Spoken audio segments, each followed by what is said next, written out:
Para sa mga baguhan dito sa Hong Kong, isi-share ko na naman sa inyo ang isang recipe ng choy sam na madalas niluluto dito mga bi. Magisa lang ng bawang and then papulahin nyo siya mga bi para maganda ang pagkakaluto and then ihulog na ang choy sam. Nga pala mga bi, pinakuluan ko muna or binlanch ko muna ang choy sam para maganda at mabilis siyang maluto mga bi.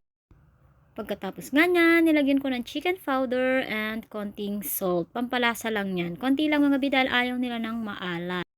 Halu-haluin and takpan muna mga bi at lutuin ng 1 minuto.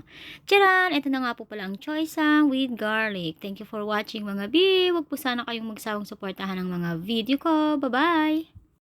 Ito pa ang isa sa mga paborito ng mga amo ko mga bi, ang tofu and then itong inuki mushroom with pork. Sa susunod, ito po ang ating gagawa ng video. Stay tuned! Huwag po kayong aalis sa aking bahay mga bi at mag-iwan ka ng bakas. Baka sakaling makita kita dyan sa baba at masuportahan din kita.